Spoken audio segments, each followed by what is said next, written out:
소리나는 책방.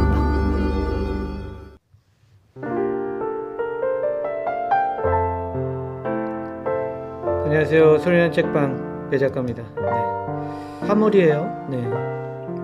봄이 또 가까이 왔기 때문에 또 새로운 마음이 되는 것 같습니다. 네. 환절기니까 우리 소리님들 감기 조심하시고요. 네. 자, 그러면 오늘의 첫 번째 이야기 일단 진행하고, 자, 오늘 첫 번째 이야기는 미스테리한 이야기고요. 기묘한 이야기입니다. 규현은 30대 중반이 되고부터 산을 좋아하게 되었습니다. 20대에는 술을 마시고 친구들과 어울리는 것을 좋아했지만 결혼을 했다가 얼마 안 가고 이혼을 하고 나니 자신만의 스트레스 해소책이 필요했습니다. 운동도 해보고 동호회도 기웃거렸지만 혼자 있는 시간이 필요했던 규현은 산이 좋았습니다. 아무 말을 안 해도 됐고 그 누구의 신경을 쓰지 않아서 더욱 좋았습니다. 이번에는 기화산을 가볼까? 그는 평소에 가지 않던 집에서 멀리 떨어진 기화산을 찾아갔습니다. 기화산에 가니 산세가 매우 좋고 물도 맑았으며 숲도 우거져 공기도 좋았습니다. 가장 좋았던 건 사람이 별로 없다는 것이었습니다. 자주 와야겠다고 생각하고 하산하는데 누군가 뒤에서 그를 불렀습니다. 규현아. 익숙한 목소리였지만 바로 목소리의 주인공이 떠오르지 않았습니다. 그는 바로 돌아서서 자신을 부르는 사람을 정면으로 바라봤습니다.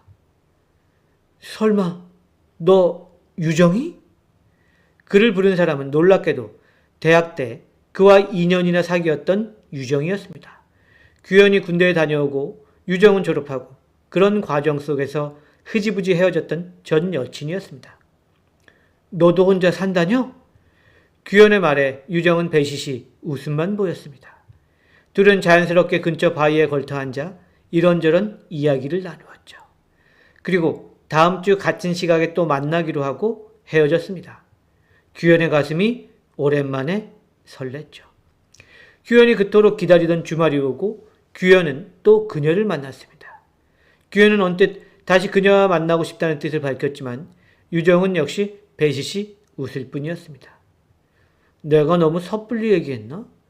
규현은 자책하면서도 그녀와 계속 같이 있고 싶다는 마음을 떨쳐버릴 수는 없었습니다. 그러던 중 그녀로부터 반가운 이야기가 흘러나왔습니다. 우리 집에 한번 놀러 올래? 나 혼자라 외로워. 유정의 제안에 규현은 뛸 듯이 기뻤죠. 그는 그녀가 알려주는 주소를 열심히 핸드폰에 적고 다음 주말에 그녀의 집을 찾아가기로 약속했습니다. 다시 주말이 오자 규현은 회사 나갈 때를 제외하고는 입지도 않는 양복을 쫙 빼입고 꽃다발까지 들고 그녀의 집을 찾아갔습니다. 이쪽에 주택이 있나? 전혀 없어 보이는데. 규현은 차를 몰고 가면서 점점 주택가와는 멀어지는 풍경에 당황했습니다. 하지만 그녀가 알려준 주소는 틀림이 없었죠. 전원주택이라도 짓고 사는 건가? 규현은 약간의 의구심을 품은 채 드디어 그녀가 알려준 주소에 도착했습니다. 그리고 가슴이 덜컹 내려앉았습니다. 아니, 여기는? 그녀가 알려준 주소는 납골당 주소였습니다.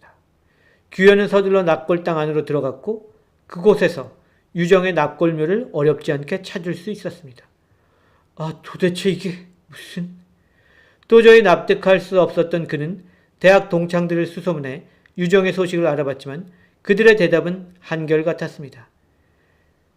결혼 생활이 불행했던 유정이 기화산에서 스스로 안 좋은 선택을 했다는 것이었죠. 규현의 눈에서 눈물이 흘렀습니다. 뒤늦은 후회였습니다. 내가 대학 때 너를 제대로 알아보고 계속 만났다라면 너와 나 지금 행복하지 않았을까? 그 후로 규현은 기화산에 자주 가지만 웬일인지 유정은 더 이상 나타나지 않았습니다. 오늘의 첫 번째 이야기, 기묘한 이야기였습니다.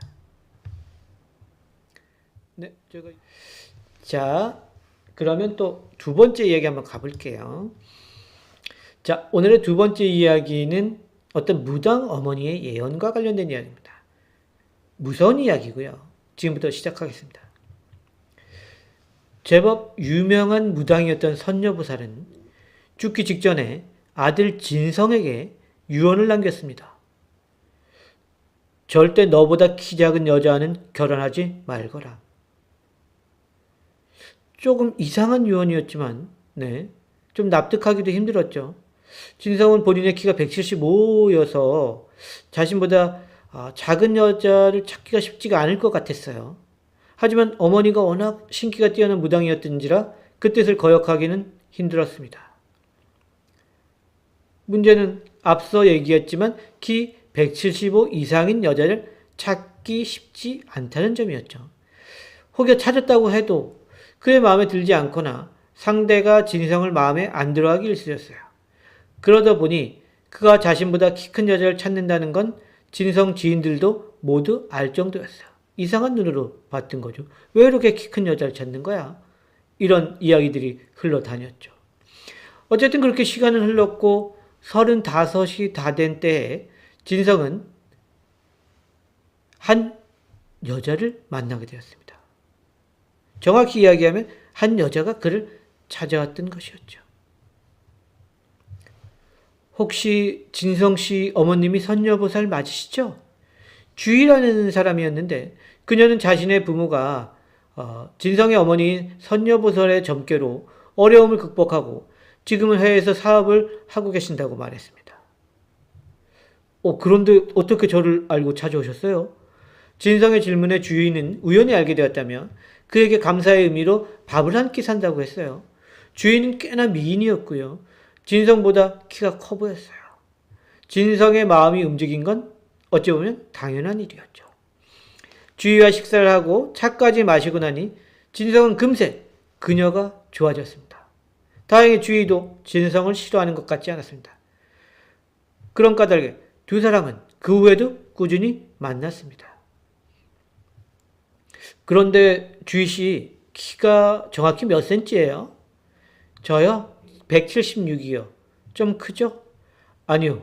멋있는 키입니다. 좋은 키예요. 하하. 진성은 마음이 흡족해져서 그녀와는 무당 어머니의 유언을 지키며 결혼할 수 있을 것 같다고 생각했습니다. 다행히 그녀도 진성을 좋아해서 둘은 결국 결혼에 골인하게 되었죠. 하지만 결혼 생활을 채 한 달도 못한 진성은 와이프 주희와 산에 올라갔다가 실족사하고 말았습니다. 사람들은 모두 슬퍼했고요. 주희도 예외가 아닌 듯했어요. 하지만 진성의 장례식이 끝나고 보험금까지 알뜰히 챙긴 주희는 회심의 미소를 지었습니다. 실족사가 아니고 주희가 뒤에서 밀었던 거였죠. 주희는 이렇게 생각합니다. 드디어 우리 부모님이 선녀 보살에게 속아 돈도 날리고 목숨도 잃은 안갚음을 하게 되었구나. 내가 선녀 보살 아들 진성의 환심을 사기 위해 수소문을 하고 진성이 키에 집착한다는 것을 파악하고 작은 키를 높이기 위해 키높이 수술까지 한 건 아무도 모르겠지. 이제야 하늘에 계신 우리 부모님도 편히 쉬시겠지. 이제 무당의 씨는 모두 말랐으니. 주인은 홀가분한 마음이 되어 다른 지역으로 떠나버렸습니다. 결국 진성에 돌아가신 어머니 선녀 보살이 내린 유언 또는 예언은 맞으면서도 틀린 것이 되어버렸습니다. 오늘의 두 번째 이야기, 무서운 이야기였습니다. 넘어가도록 하겠습니다. 자, 오늘의 세 번째 이야기는 지하철에서 벌어진 이야기고요. 기묘하면서도 무서운 이야기입니다. 오늘의 세 번째 이야기 시작하겠습니다. 퇴근길에 지하철 계단을 내려가는데 웬 여자가 저를 툭 치고 지나갔습니다. 덩치가 크고 붉은색 비니 모자를 쓴 사람이었는데 뭔가 굉장히 급해 보였어요. 아무리 급해도 그렇지 사람을 치고 미안하다는 말도 없이 그냥 가네. 저는 조금 불쾌한 마음을 갖고 지하철 승강장으로 향했습니다. 조금 있으면 집으로 향하는 전철이 도착할 것이었습니다. 그런데 제 눈앞에 아까 붉은 비닐을 썼던 여자가 어른거렸습니다. 아까 무척이나 서두르던 사람인데 앞에 전철을 못 탔나? 의아한 마음이 들어 제가 그녀를 지켜보는데 그녀가 승강장의 마지막 끝까지 걸어가는 게 보였습니다. 위험한데? 저는 본능적으로 그녀가 아찔하게 서 있는 곳으로 달려갔습니다. 마침 지하철이 들어오고 있었죠. 그리고 그녀의 몸이 지하철 선로 쪽으로 기울어지고 있었습니다. 안 돼! 그녀의 몸이 승강장 아래 지하철 선로로 거의 떨어지는가 싶어 저는 그녀를 잽싸게 잡았습니다. 그랬더니 그녀가 저를 보며 배시시 웃는 것이었습니다. 그리고 한 손으로 저를 확 잡아챘습니다. 제 몸은 기우뚱 지하철 선로 쪽으로 기울어졌고 떨어지기 일보 직전이 되었습니다. 그때 제 뒤에서 큼지막한 손이 저를 승강장 안쪽으로 휙 끌어들였습니다. 이봐, 뭐 하는 거야? 죽고 싶어? 근육질의 중년 남자였는데 마치 화가 난 듯 저를 꾸짖었습니다. 아니, 저기 저 여자가 떨어지려고 해서. 저는 붉은 비니의 여자를 향해 고개를 돌렸지만 그녀는 그 어디에도 보이지 않았습니다. 방금 전까지도 저를 잡아채 선로 아래로 끌어들이려 했던 그 여자는 전혀 제 앞에 없었습니다. 이게 어떻게 된 거지? 중년 남자는 혀를 끌끌 차며 도착한 지하철에 올라탔고 저는 지하철이 출발하는데도 멍하니 그대로 승강장에 서 있었습니다. 오늘 세 번째 얘기, 기묘하면서도 무서운 이야기였습니다. 하도록 하겠습니다. 오늘의 네 번째 이야기이고요. 기묘한 이야기입니다. 여자친구와 바닷가에 놀러갔을 때의 일입니다. 여기저기 구경도 하고 사진도 찍고 즐거운 시간을 보내던 우리는 배가 고파서 식당을 찾았습니다. 워낙 외진 바닷가라서 식당 찾기도 어려웠는데 운 좋게 헤매다가 그럴듯해 보이는 한 식당을 찾았어요. 우리는 김치찌개와 비빔밥을 시켜서 식사를 했죠. 본 음식보다 밑반찬이 더 맛있는 집이었는데요. 본 식사를 다 하기도 전에 밑반찬 몇 개가 떨어졌고요. 저는 옆으로 지나가는 종업원에게 손을 흔들었습니다. 못 봤나? 서빙을 하는 종업원은 제 바로 옆으로 스쳐갔음에도 저를 못 본 척했어요. 아마도 못 봤겠죠. 이번에는 여자친구가 그 종업원의 뒤에 대고 소리를 질렀습니다. 여기요! 하지만 그녀는 여전히 대꾸도 하지 않았습니다. 뭐야, 일부러 모른 척하는 것 같은데? 그러게, 짜증나네. 무시당하는 것 같아서 조금 화가 난 저는 식당 주인이 다가오길래 불만을 토로했습니다. 아니, 일하시는 분이 불러도 대답도 없고 참 답답하네요. 반찬 맛있어서 더 부탁하려고 했는데. 제 말에 주인의 얼굴이 살짝 어두워졌어요. 혹시 키 작고 검은 옷에 에이프런 한 여자 아니에요? 네, 맞아요. 여기서 일하는 분. 제 말에 주인은 한숨을 푹 쉬고 돌아서더니 반찬 세트를 가지고 돌아왔습니다. 주인의 태도가 이상하다고 생각한 저는 조심스럽게 물었습니다. 아까 그분 왜 손님 무시하는 건가요? 이유가 있나요? 주인은 주위를 쓱 돌아보더니 근처에 손님이 없자 안심하고 말을 했습니다. 내가 손님에게 할 말은 아닌데 우리 식당의 서비스에 오해를 하시는 것도 싫어서 말씀드려요. 손님들이 본 그 친구는 산 사람 아니니까 신경 쓰지 말아요. 네? 입안에 들어갔던 밥알이 밖으로 튀어나올 정도였습니다. 무서운 그런 귀신 아니고 그냥 여기서 일하고 집에 가다가 사고로 죽었는데 그 후로 자꾸 우리 식당에 나타나네. 구슬해도 소용이 없어요. 단골들은 그 친구 덕분에 장사가 잘 되는 거라고도 얘기하는데 아무튼 불편했다면 제가 대신 사과드릴게요. 주인은 꾸벅 인사를 하고 자신의 자리로 돌아갔습니다. 어안이 벙벙해진 저와 여자친구는 남은 밥을 서둘러 먹고 밖으로 나오는 수밖에 없었습니다. 그 식당 지금도 영업하려나? 이제는 와이프가 된 여친과 다시 가보고 싶기도 합니다. 오늘의 네 번째 이야기, 기묘한 이야기였습니다. 네. 자, 그러면 또 오늘의 다섯 번째 이야기 진행하도록 하겠습니다. 오늘의 다섯 번째 이야기입니다. 재석은 모터사이클을 즐깁니다. 20대부터 타기 시작했으니 벌써 10년 넘게 바이크를 즐기는 셈이었습니다. 며칠 전에도 그는 복잡한 도시를 떠나 강을 끼고 뻗어있는 국도를 달리고 있었습니다. 집에서 나올 때는 날씨가 좋았는데 점점 하늘이 흐려지는가 싶더니 금세 빗방울이 헬멧으로 떨어졌습니다. 운행을 계속해야 하나 잠시 어디서 쉬었다 가야 하나 고민하는데 저 앞에 평소에 보기 힘든 누군가의 모습이 눈에 들어왔습니다. 저분은 뭐지? 초라한 옷을 입고 바닥에 앉아있는 할머니 같았어요. 그냥 지나치려던 재석은 그 앞에 바이크를 세웠습니다. 백발의 시대에 맞지도 않는 고무신을 신은 할머니의 모습이 신기하기도 했습니다. 할머니, 어디 불편하세요?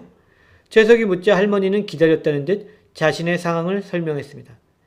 내가 아들 집에 가는 길인데 다리가 아파서 도저히 못 가겠어. 비도 오고 혹시나 좀 뒷자리에 태워주겠수? 할머니는 나이에 맞지 않는 까랑까랑한 목소리로 물었습니다. 네? 재석은 난감했죠. 자동차면 모를까 거의 1인용에 가까운 바이크에 그것도 할머니를 태운다고? 내가 부탁해요. 너무 다리가 아파서. 막상 비는 내리고 간곡히 부탁하는 할머니를 보니 평소 마음이 약했던 재석은 그녀를 뒷자리에 태우기로 결심했습니다.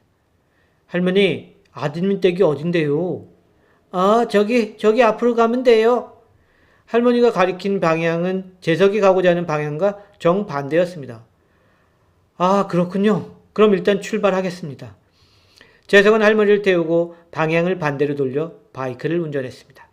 다행히 비는 그쳐 있었고 그렇게 한참을 달리다 문득 뒤에 앉은 할머니가 궁금하여 물었습니다. 할머니, 괜찮으세요? 암만 괜찮지. 우리 재석이 뒷자리에 앉았는데 너무 편하지? 네? 재석이요? 제 이름은 어떻게? 재석이 살짝 고개를 돌려 뒤를 보는데 할머니의 모습이 보이지 않았어요. 이게 어떻게 된 거지? 재석은 사이드 미러로 뒤를 살폈지만 역시 할머니의 모습은 보이지 않았습니다. 분명 별 문제 없었는데. 재석은 의아한 마음이 들어 바이크를 길가에 세웠습니다. 헉! 이 할머니 어디 간 거지? 분명히 중간에 떨어지거나 그러지 않았는데. 재석은 돌아왔던 길을 멀리까지 바라봤지만 할머니의 흔적은 전혀 보이지 않았습니다. 게다가 내 이름을 어떻게 알고? 그는 멍하니 제자리에 서 있다가 다시 출발했습니다. 금세 할머니를 태웠던 곳을 지나쳐 터널 쪽으로 가는데 터널에서 큰 화재가 일어나 앞이 규환이었습니다. 만약 할머니를 태우지 않고 계속 갔다면 재석은 목숨을 잃었을지도 모를 일이었습니다.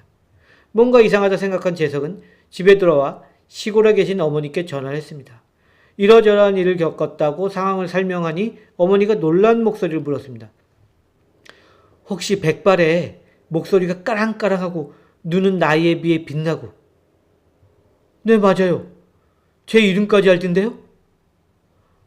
아마도 돌아가신 외할머니 같은데?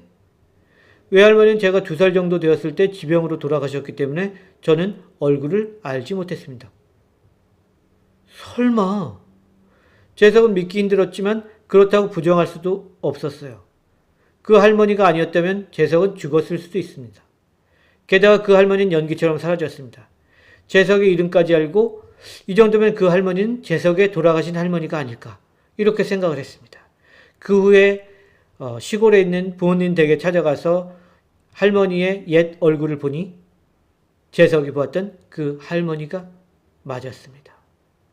재석은 자신을 도와준, 자신을 죽음의 문턱에서 구해준 그 할머니가 돌아가신 외할머니라고 생각할 수밖에 없었죠. 오늘의 5번째 이야기, 기묘한 이야기였습니다. 네. 자, 오늘의 마지막 이야기 실화사건 또 한번 가겠습니다. 네. 오늘의 마지막 이야기고요. 호텔에서 일어난 살인사건에 관련된 이야기입니다. 지금부터 오늘의 6번째 이야기, 실화사건 시작하겠습니다. 1980년 9월 아이오와주에 있는 아마다 홀리데이인 호텔에 로즈 버커드와 로저 에키슨 커플이 도착합니다. 그들은 로맨틱한 주말을 위해서 그 호텔에 찾아온 것이었죠. 담당 직원은 지역 장의사들의 회의 때문에 방이 다 찼었지만 방 하나가 취소되어 그들이 투숙할 수 있다고 알려주었습니다. 그들은 아마도 일종의 행운이라고 여겼을 겁니다. 그날 밤 그 일이 일어나기 전까지 말이죠. 커플은 키를 받아 오후 7시 40분경에 260호로 향하게 됩니다. 그리고 다음날 정오가 조금 지난 시각 하우스키퍼가 260호에 도착합니다. 그녀는 노크를 여러 번 했지만 전혀 방 안에서는 응답이 없었습니다. 문을 열어봐도 그것은 굳게 닫혀 있었습니다. 하우스키퍼는 호텔 매니저에게 비상키를 받아 다시 그 방으로 돌아왔습니다. 그녀는 방문을 열었고 첫 번째로 사람의 발을 보았습니다. 처음에는 그들이 자고 있다고 생각했답니다. 그녀가 안을 더 깊게 살펴보는데 침대 머리맡 부분에 혈흔이 뿌려진 듯 있었고 벽과 카펫도 마찬가지였습니다. 그녀는 너무나 놀라 문을 닫고 매니저에게 달려갔습니다. 사건 현장을 목격한 매니저는 바로 아이오와 경찰 당국에 신고를 했습니다. 경찰이 가보니 로지와 로저는 침대에 엎드려 있는 자세였고 그들의 두개골 뒤쪽이 손도끼 같은 것에 의해 여러 차례 가격당한 것으로 보였습니다. 로저는 손가락에 심한 상처도 있었죠. 아마도 머리를 보호하려다 그렇게 된 것으로 보였습니다.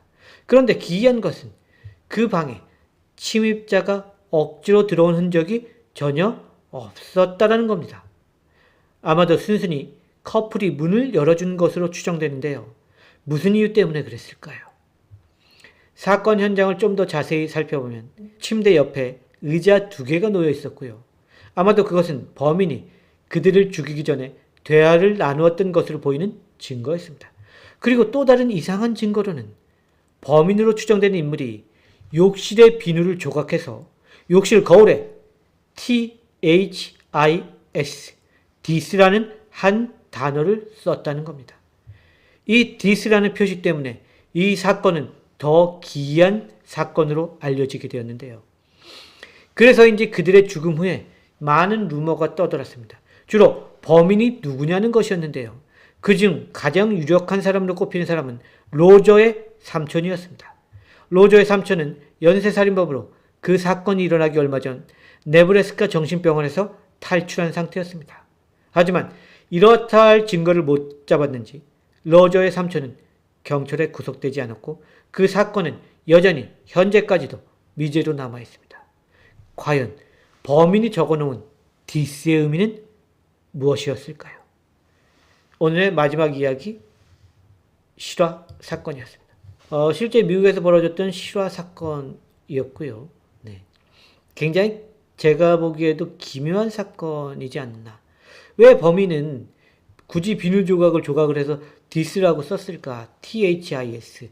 그리고 억지로 어디를 깨고 들어온 흔적이 없어요. 그러면 면식범의 소행이라는 건데, 네, 무언가 범인만 아는 약자일 수도 있고요. 네. 디스라는 거를 이렇게 쓴 걸 보면 한두 번 또 그런 범행을 저지른 사람이 아닌 듯해서 로저의 삼촌일 가능성도 있는 것 같은데 증거를 못 잡은 것 같기도 하고요. 네. 초범이라면 그런 짓을 하지는 않을 것 같거든요. 네. 요즘 사건이 너무 끔찍하고 또 미스터리하죠. 네. 이렇게 해서 오늘 이야기는 다 마무리가 됐고요. 네. 오늘도 또 여러분들과 함께 즐겁게 시간 보냈고요. 네. 화요일날 오전 10시 45분에 탐정 안강산 최초 공개 있으니까 잊지 마시고요. 네.